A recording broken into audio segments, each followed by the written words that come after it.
everyone, my name is Lycel Arboleda, and today we're going to talk about how to raise creative thinkers.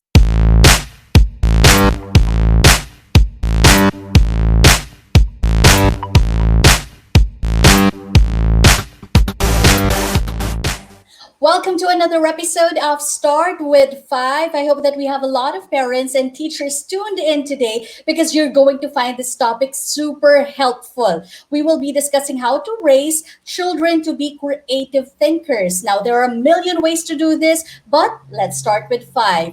In the show today, we have teacher Lycel Arboleda. She is actually my older sister. So let me tell you a bit about her. Teacher Lycel is actually an educator based in Indonesia for 14 years now. She has led international schools in both Jakarta and Bali. She's an expert in the Reggio Emilia philosophy. She's adept in nature-based learning and kinder music, among others. She does puppetry, drama, and vocal coaching, and she graduated from the University of the Philippines with a degree in behavioral studies. Okay? And so with that, let me bring in my sister right now. Hi, Ate. Hello. How are you? How I'm are good. you? Good to Thanks. know. Okay, so my sister actually has an incredibly packed resume, so we'll limit it to those bullet points for now. But suffice to say that this is really her expertise, and we're very lucky to be learning from her today. As a mom myself, I'm also looking forward to the things that she will be sharing with us. Okay, so Ate, let's begin. One of the bullet points in your profile says you're an expert in Reggio Emilia. Could you please tell us first about what this approach is? Okay, so it's actually an alternative approach to teaching and learning. So it's very different from how we learned or how we were taught in school, in a Mm-hmm. sense that it's very non-traditional, and it does not limit the learners nor the teachers from using various materials or from learning with just the pen and paper or the blackboard. Mm-hmm. And it's also very child centered. It believes Mm-hmm. that children have rights rather than needs. So they have the right to be heard, to make decisions. And teachers do not see children as a system or a network with needs. So that you need to fill in or that you need to provide. Children are seen as collaborators. They are strong. They can decide on their path of learning, and Mm-hmm. they have 100 languages. Wow, 100 languages. But I like Yes, that part where you said that children are seen as collaborators because usually parang ang one way lang nung teaching and learning sa atin, di ba? It's just the correct. teacher, but teaching the children and not the other way around na meron ka rin pwedeng ma-pick up from kids. So I think with that kind of a description, it's easy to see how talagang creativity yung pinopromote ng Reggio Emilia. But in the Philippines, I'm not sure how it is for other countries, but creativity is usually associated with arts and crafts. Is this necessarily the case when you say creative? Yeah, that's making me laugh because I remember when we were younger, our teachers measured our creativity through arts and crafts, and then you get Mm-hmm. points for. I'm not sure how they're grading it actually. Like, Mm-hmm. do you get a higher mark if it's more colorful or not? Not to say that they did not have wisdom or they did not have the right parameters. But these days, creativity is treated as more than just your arts and crafts output.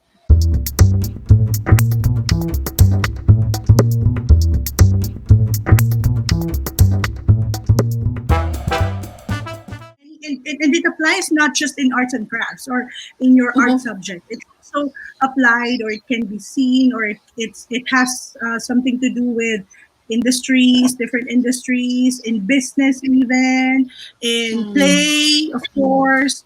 And I Mm-hmm. think with Rex Emilia, when they say that a child has 100 languages or more than 100 languages. It's because the child is seen as someone powerful who can express his or her learning in different Mm-hmm. media.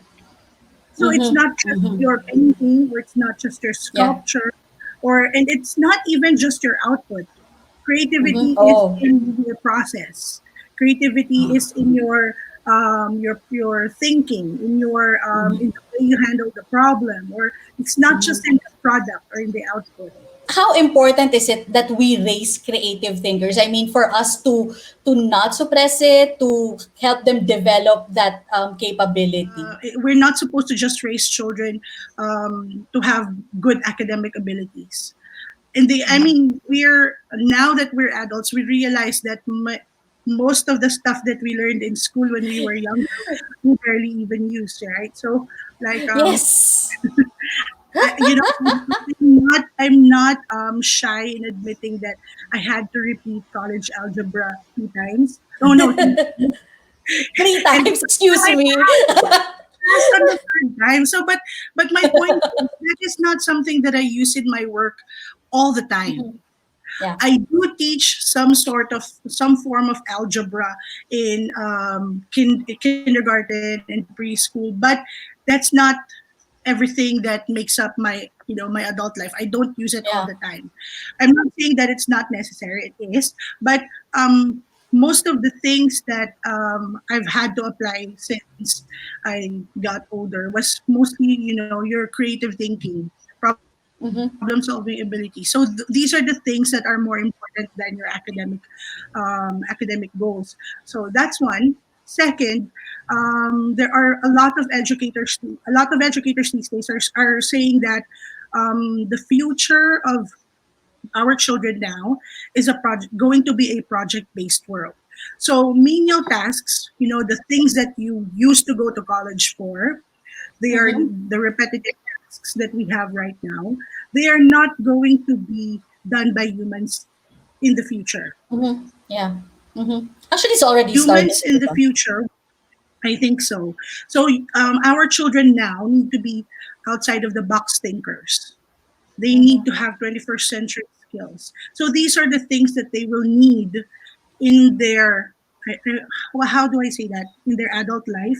So the future is not about repetitive tasks anymore. So it's going to be um, your wit, your creativity, your imagination, and your outside of the box thinking. So that's what, well, at least that's how many educators are perceiving it for the future. Interesting. Okay. And so with that, for our viewers to really learn how they can apply this and help their children become creative thinkers, let us go to tip number one.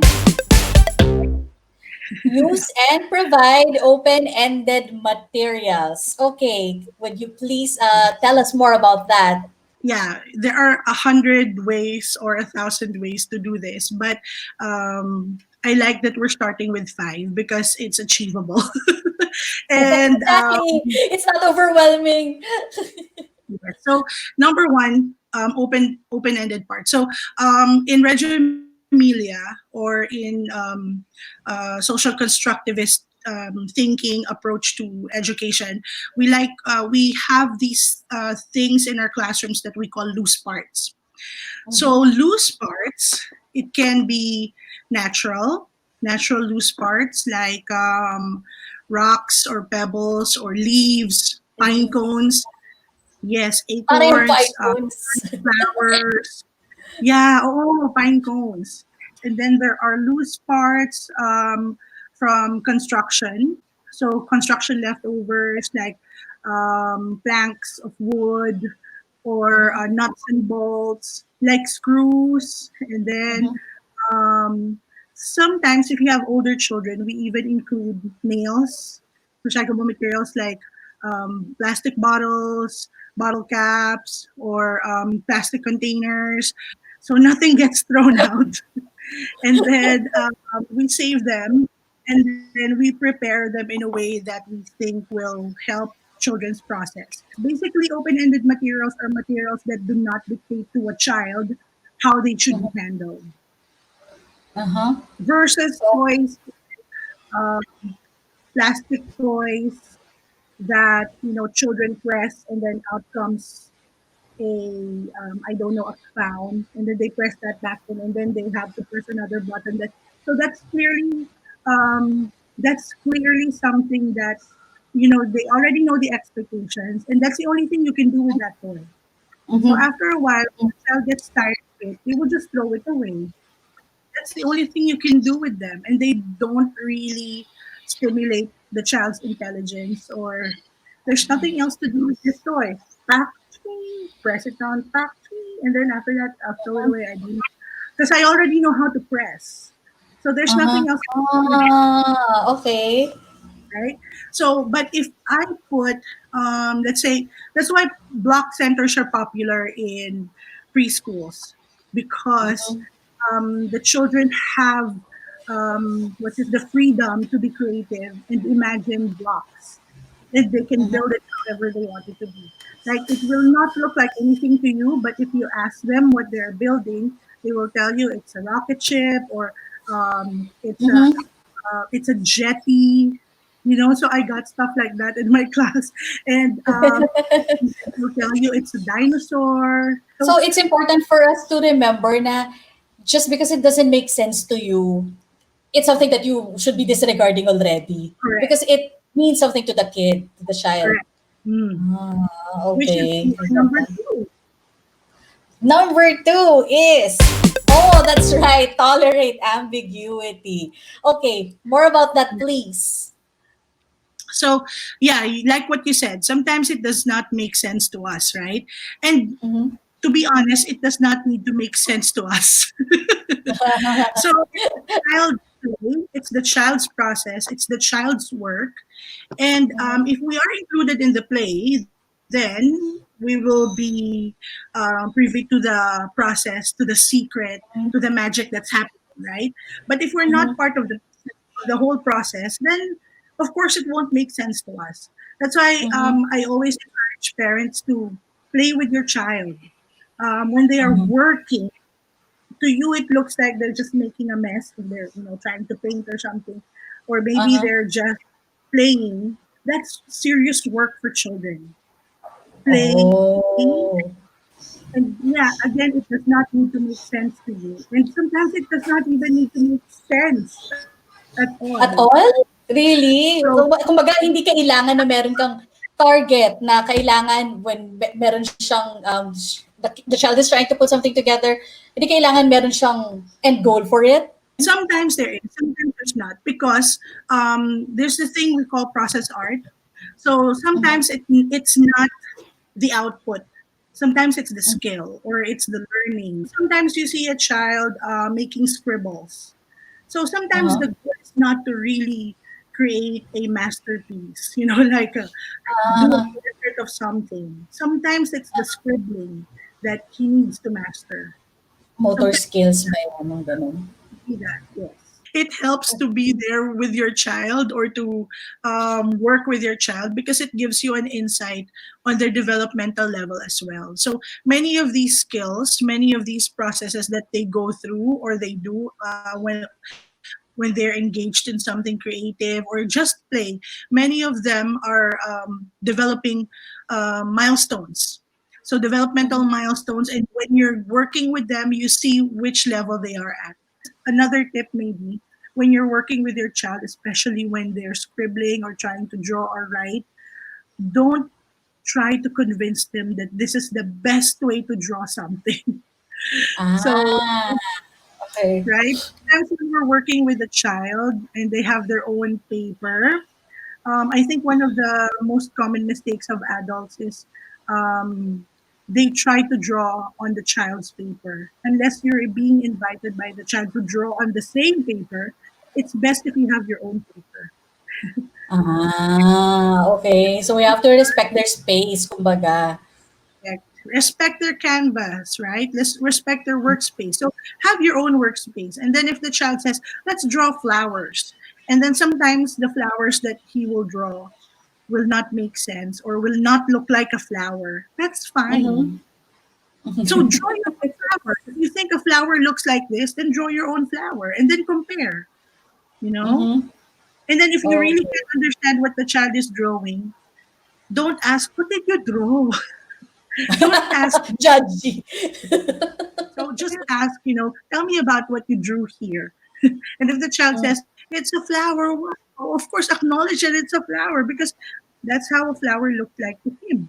That's his best interpretation.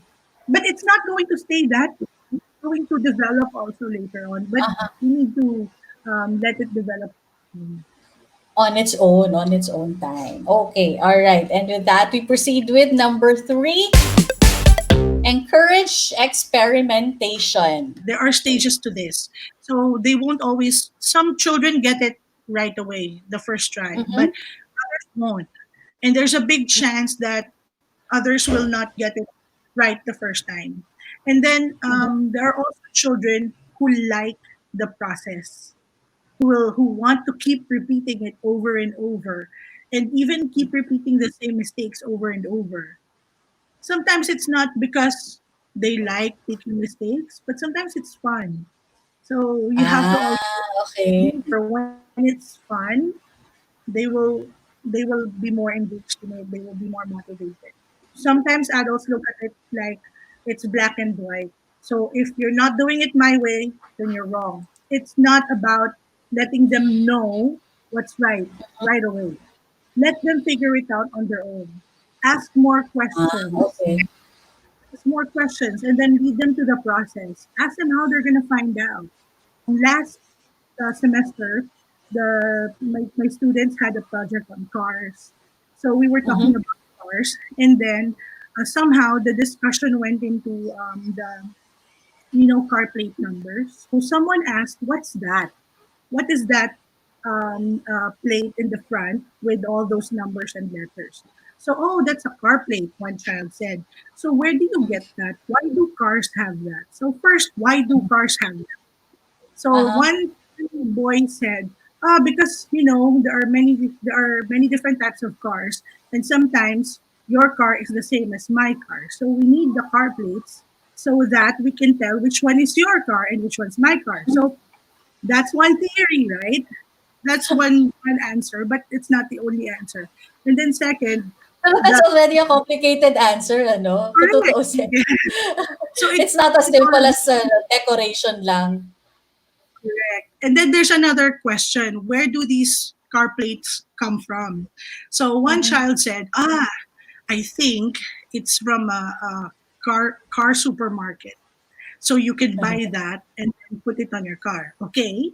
And then so I listed it on the board. And then the second one was the theory was that it's magic. It appears with your car. Put it there. So there are no right or wrong answers. And then the third one is that you go to the government and then you ask for the car plate. So now how do we find out? How will we know which one is the right answer? So theory, after theory making, we go through theory testing. So theory Mm-hmm. testing. Okay, now that we Wait. now how How, how old are these kids? these are 4-year-old Four. kids. Oh, cute. Yeah. Okay, go. How do we know? How will we find out? Okay, so maybe we can ask the police. Okay, so we can ask the police. Who else? We can Google it because they already know Google, so we can Google it. Uh-huh. And then the next one said, you can ask my driver.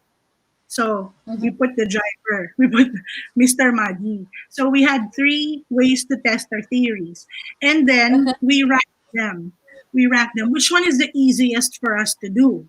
Because right Uh-huh. now, we cannot go to the police. We cannot, but the boy said, "Oh, my driver's downstairs. We can ask my driver now." So the entire class went downstairs, and then we asked Pamadi, "Pamadi, where did you get the Mr. Moody, where did you get the car plate?" So he did say it's from the government. And then he said that you go to this special department in the government that deals with blah, blah, blah cars. Oh, okay, so now we have our answer. And then, of course, but we cannot go there, right? We cannot Uh-huh. go there. So we have to imagine the process. So how do we imagine this process? So some children like to did the role play. So there were three kids who did role playing. One was the Mm-hmm. government person, one was the driver, and then one is the owner of the car. So there, Mhm. the girls like to draw. So they drew pictures of the government place, how they imagined it will look like. So you have to imagine it's like a box. It's like a house with a roof like this, and then Uh-huh. on the wall there are different kinds of plate numbers on the wall, and then there's a person. The drawing was like the person is there, and then he's choosing which plate number he Choosing. wants to discover. So so that was one thing. So it's again it's like what Loris Malaguchi was saying, right? So he's saying that there are different languages. So the children learned something and they Mhm. expressed it in different ways. So one Mhm. expressed it through drawing, another group expressed it through role playing. Okay, we'll go now to tip number 4. Practice patience and persistence. Yes. This is for the parents, of course. You have to be But very also patient. teachers, I think if Yeah, we yeah. are not well trained in this process, it can get frustrating sometimes because if your training as a teacher is to always come up with the right answer, then you will Uh-huh. get frustrated that the children are taking too long to reach the final answer, right? Ah, mhm, Again, mhm, sometimes it's not about the output or the right answer. Sometimes it's about the process. So I want to urge parents to be patient. I think I think this is probably overused. You always tell parents to be patient with your child, with your child. But when you're talking to a child, sometimes you don't need to give them the right answer. And even if they don't give you the right answer today, it's okay. So just talk to them, find out what's going on in their heads, and then mhm. I think with persistence, because sometimes we give up on the children, right? Parang, ay, ito na naman. Ay, ito naman kami. Ito naman yung drawing niya. Ay, ito na naman yung gagawin niya. O kaya hihingi na naman sila ng cereal boxes because they're trying to do something. Ay, ito na naman. So, just be there for them. And then if you need it, you have to be able to provide an alternative kung wala ka nun at the moment. So, Oh, remember okay. when Sloan was young, I was telling you, you don't need to buy expensive toys. Mhm, mhm. Don't buy expensive materials because he will be happy with a box. And he Oh, was. yes. He was. Wait, I have a show and tell for that. You're talking about May na-excite ako. patience in terms of in our house. Okay, for one, for me, because I like to keep the house organized, of course, because I'm really on top of that. So I get very impatient when he asks to keep the cardboard boxes. Pagka may dumating na package, just my box, he wants to keep the box. Eh, minsan kasi naiipon, so I get frustrated, especially for somebody like me na medyo na OC in organizing the house. So at that time, he was wanting to have a Nintendo Switch. So, Mm. Nintendo Switch, di ba? Parang, okay, Game Boy nung panahon natin. Oh. But it's very expensive. And then, he was trying to save up for it through his allowance. Pero dahil nga mahal, eh, maliit lang naman yung allowance niya. So, it's gonna take him a while to get to the amount. So, sa sobrang pagkagusto niya to have one, he created his own. Complete Ah, with a cart. I love May, may, that. ba- may bala pa. I Meron ng love suksukan. May suksukan yan na. Meron siyang pwesto talaga that. doon where you put it. There. So may movable parts pa siya. I love that. I should have a museum of Sloan's works.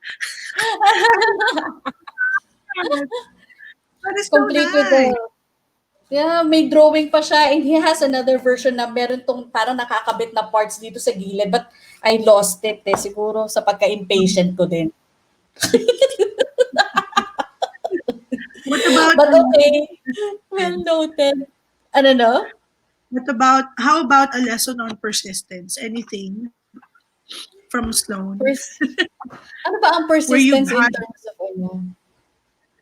parang kasi sometimes parents give up on a child's process.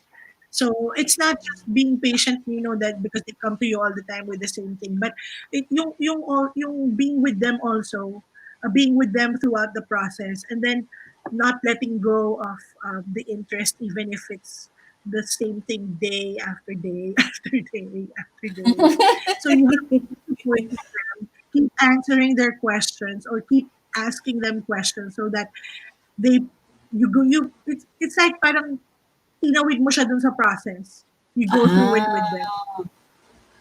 I think that's more with his Was there dad ever kasi an they're the ones that play more eh.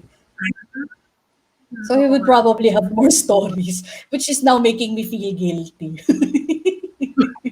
No, because sometimes he goes to different children will go to different people who they think will be the best resource. So the best resource for this type of project or learning will be my mom. Best resource for this type of Ah, maybe my dad. And then when it ah, comes to okay. He gets interested when like when I'm cooking. Basically, I'm doing yung nagbe-breading ka ng ano ng manok na okay from my end, it would be so much faster if I did it on my own. But he's showing yes, interest, so correct. of course you want to nurture that. So I'd have him do Yeah. it on by himself na okay yung chicken fillet you put it in the flour, the egg, and then the breading, and then you lay it down on the pan. Yung gano'n. Mm. So, okay, sige. Patience, patience. Pero parang, syempre medyo parang ano siya, ang laborious is like watching paint dry kapag Oo. actual process. But when it's done and you see that he's happy with it, it's also very satisfying din naman.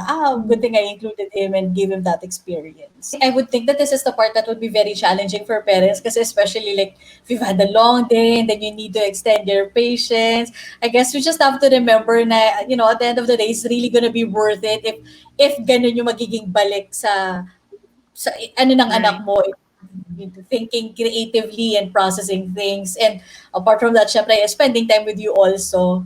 And it's not the Mm. usual bonding experience. And number Interesting. one, I think number one, it might also be challenging kasi yung materials, it's basically not True. throwing anything away, right?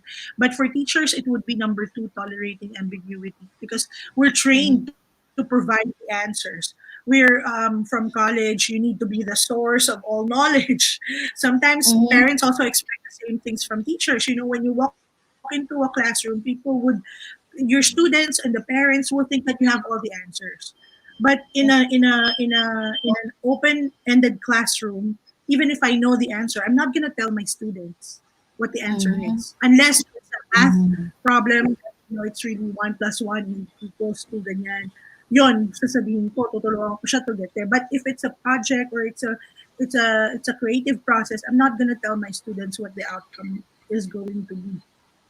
They have to find out about it on their own. Find it out on their Yeah. own. Okay.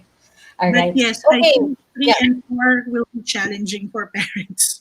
Yes. Okay, but we'll do our best. Okay, number 5. Spotlight decisions, behaviors, and processes. You know how when you read books on parenting or when you read books or articles on parenting, they always talk about praising the child, right? Mm-hmm. So I think this time I want to encourage parents to not always praise the child. Sometimes it's enough to just highlight a decision that they made, or just Mm. put the spotlight on a behavior, or put a spotlight on the process that they went through, and acknowledge that. Sometimes that's all you need to do. You don't need to say, Okay. "Oh, good job." And then Ah. sometimes common mistakes ng teachers and parents is always to say good job or good work or galing, but we never really say what was magaling or what was the good job there. 'Di ba? So parang it can Ah, okay. mixed signals, you know? So you need to be able to spotlight certain decisions that they made, especially if it was a creative decision. Or like, Oh. when you were talking about Sloan's, yan tawag dyan. Ano yung ginawa niya? Yung Nintendo Nintendo, Switch. I see parang, oh my gosh, ano sinabi ko? So Nintendo Switch, right? So I think that was a really nice project, right? But you need to Mhm, find out what you want to spotlight there. Where are do mhm, you want to highlight the fact that he made a substitute, or that he went through the creative process, or maybe he used to have a difficulty cutting cardboard, and this time he did it mhm. successfully, so you might want to highlight that. And if you are a parent who Ah, likes to play with your child, if you're a parent uh-huh. who likes to work with your child, then you would know kung ano yung mga Yeah. kailangan mong spotlight, di ba? Oo nga. Okay. So kumbaga, yung parang feeling mo kasi 'di ba, like what you said, cutting cardboard, para kasing ang simple niya. So hindi pala Yes. necessarily for especially for children, no? Hindi Mm-mm. siya like And typical skill. yes, and it's not just that. Minsan kasi, di ba, like what we were talking about earlier, they keep returning to the same activity.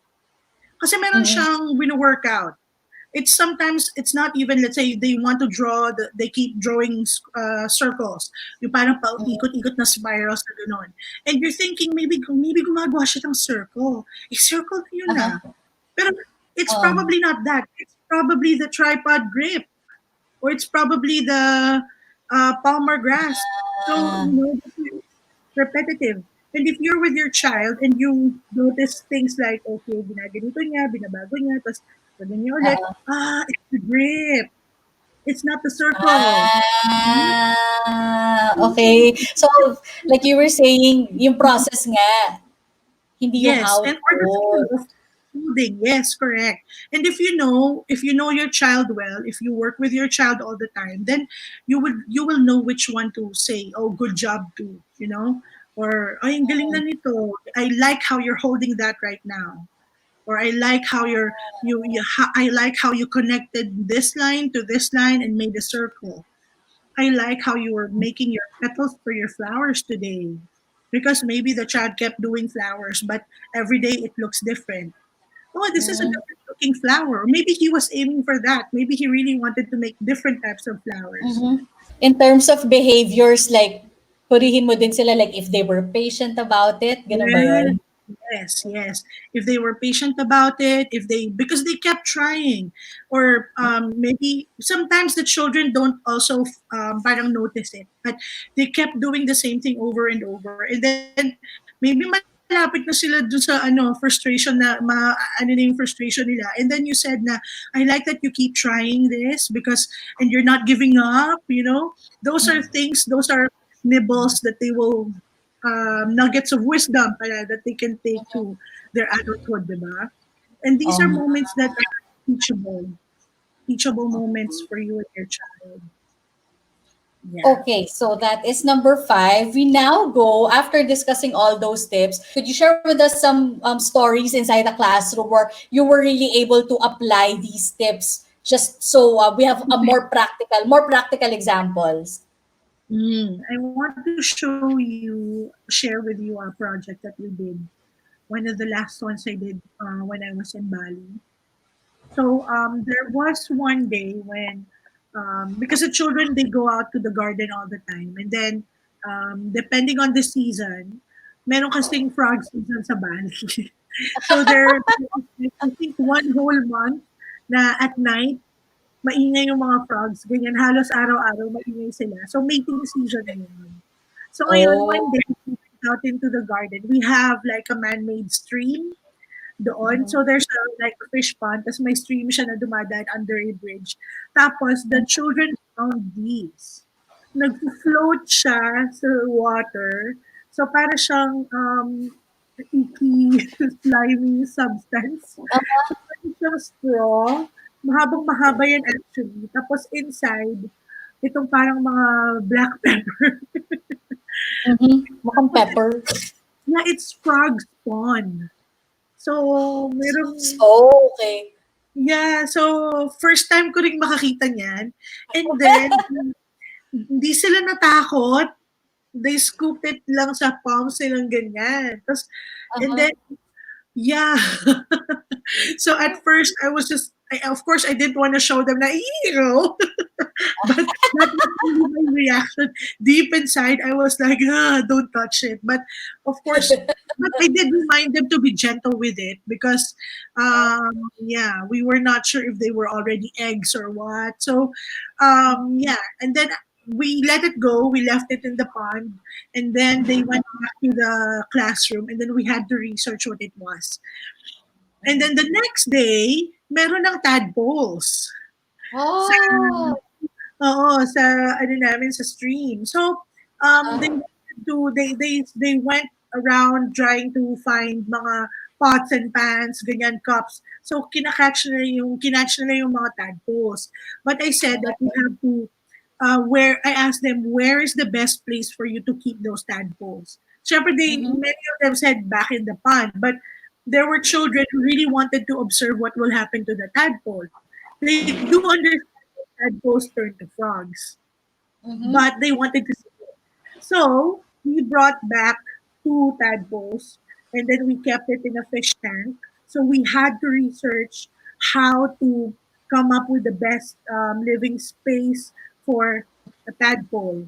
So we had to research that, and then it's a whole process of putting it together. So the entire afternoon was just spent on designing how it should look like, how much water. So we learned that you have to take water from where you found the tadpoles so that after that they will live, and then water there, how many times should we change the water and all that stuff. And then we even had to vote for the names because I had 16 children, and then we couldn't agree on the two names for the two tadpoles. So after all the nominations and after the voting, the bigger one was called Crispy, and then the smaller one was called the Black Dot. The Black Dot, and the other one was Crispy. We all voted, kasama ko. So after that, it started an entire project.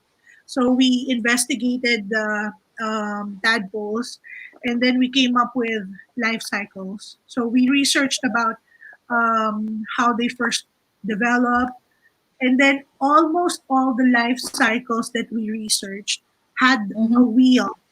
So they had to cut circles from cardboard and then had these draw arrows.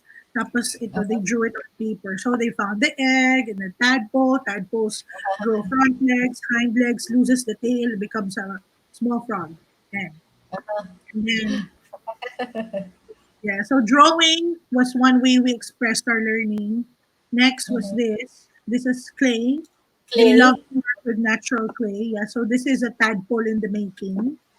Mhm.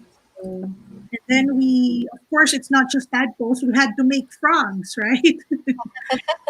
So, I think one of the things that I really like when you encourage children to be free with their creative process is they are not afraid to get dirty. They're not afraid to make mistakes because they understand that you will wait on them, that you will be patient with them, and you Mhm. won't get mad if they get dirty. So, they have more freedom. Here is one frog. This is the strawberry frog.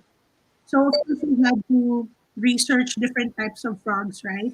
And because some of the children understood that some frogs are poisonous, so we had to find out which frogs are poisonous, which ones are not. So When these you were some. say when you say when you say research, like how do you do it? You go online or you open books? We decide on what's the best way to research. How do you want to learn more about things?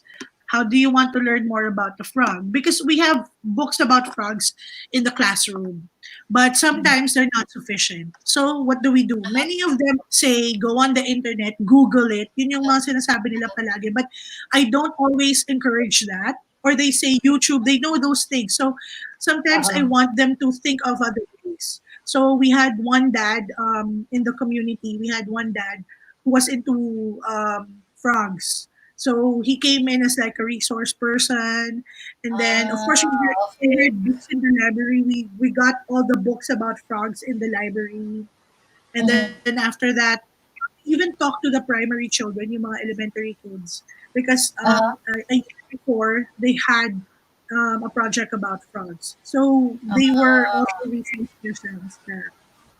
Oh, So okay. So multiple sources, multiple yes, references. yes, because in a open, I think in a child centered classroom, that's our function as teachers. Our function is to point them to the ways they can acquire knowledge, not to tell them the Okay. answers.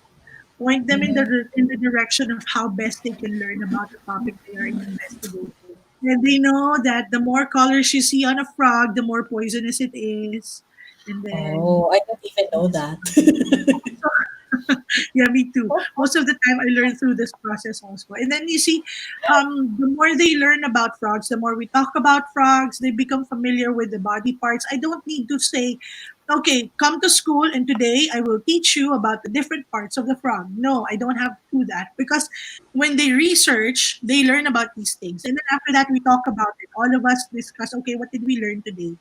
So Mm-hmm. there you go. And it comes out in their output. So 100 languages of children. You see it in their sculpture. You see it in their, look at the details on this one. Look at Yes. the web. Diba? Yung notes also. And then they become creative with the materials that they use.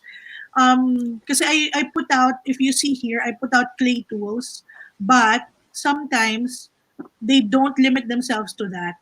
Ayan, nag-clay, gumagamit sila ng clay. This is already painting.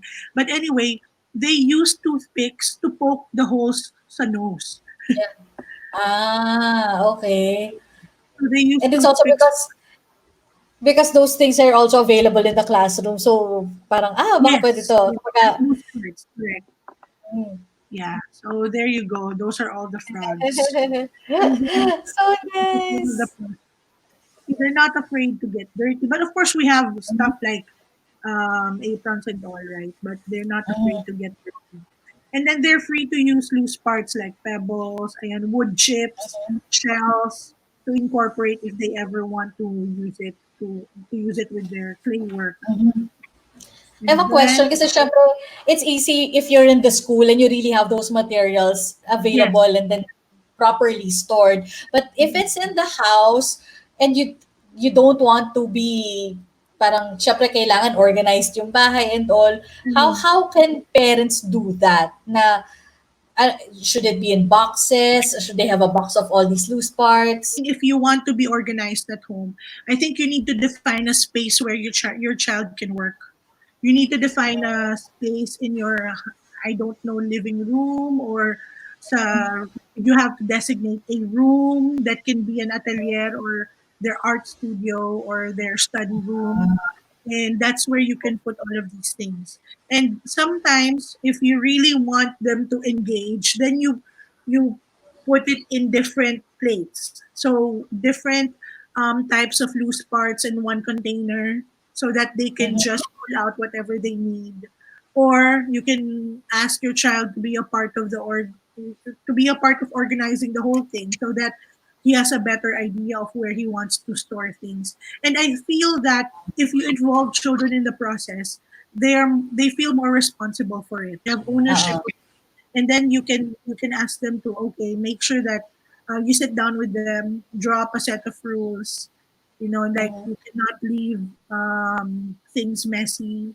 If you're not mhm. finished with it, then leave it like that. But put up a sign that says, "Mommy, please don't touch," or "Yeah, yeah, I'm not yet finished," or so that nobody touches it. If somebody needs to clean the room, then they won't touch whatever's on the table. The space doesn't have to be very big. It can be like a small No, it portion doesn't of the have to living be hall. very yes. Yes, and it's all about involving the child, because if the child is involved in the whole process, then he can plan his activities better. Even if it's just a small table or a desk with Mhm, drawers, bahala na siya. Basta responsibility niya yun. And mhm, whatever, and you can even set parameters. Oh, this is your space. If you leave something out of this space, if I want to put it away, then I can, kasi wala siya sa space mo. So it can even be like mhm. that. if you really want to be firm. Speaking of creative projects, of course, parents will want to organize the house and minsan naiipon yung mga projects na yan. So, how do you know which ones to keep and which ones to let go? Or is that even your decision in the first place? It can be both your decisions, together. So you can sit Mhm. down with your child and say that, I mean, there are many ways to go about it. First, if you've defined the space for him, then Mhm. maybe you have a shelf for his outputs or his work. And then maybe, okay, anything that you can fit on this three layered shelf, you get to keep. But if it doesn't fit here, then we have to discard it because we cannot possibly keep everything. Or kung wala namang storage na ganun, kung talagang walang storage, you can say na you get to keep only three, but it cannot be found elsewhere inside the house. So you need to Mm. decide together. If you want the child to decide on his own, okay lang, but you have to agree on the parameters. You have to agree on the rules. Because Mhm. while they're working on a particular skill or a project, they might come up with many different versions of it. Aha, But aha. many of those versions they don't necessarily want to keep also. They might just need one or two or three. Ganyan. But you have to decide together. Okay, as long as you keep it here inside your room, you can keep as many as you want. The important thing is to not um, overstep the child also because it's his work after all. Okay. I think that's a good point. Do not overstep the child. If it's you, di ba? Parang kung ikaw yan, would you want someone else to throw away something na, teka, hindi pa ako tapos dyan, or something like that, di ba? Totoo, totoo naman. Oo nga, kasi kung ako yung magwawala din ako. Okay, so there you have it. 5 ways to raise creative thinkers. Let's just do a recap. One, use and provide open-ended materials, tolerate ambiguity, encourage experimentation, practice patience and persistence, and spotlight decisions, behavior, and processes. Thank you so much, Ate, for joining us today. Tapos libre pa. And we look forward to having you again in another episode. So I'm sure that there is a lot of other topics that we can discuss in terms of raising children and having them come into their own person. So hopefully we can have you again. Sana wag mo kong singilin. I'm All looking right. forward to it. Huwag mo Yay! Jollibee. Sabi nga, All right, ladies and gentlemen, we hope that you enjoyed this episode and learned from our expert today. It may seem like such an overwhelming task to raise children to be creative thinkers, but with all these practical steps, it's a very good start for all of us. We can just take it a step at a time. We can start with 5.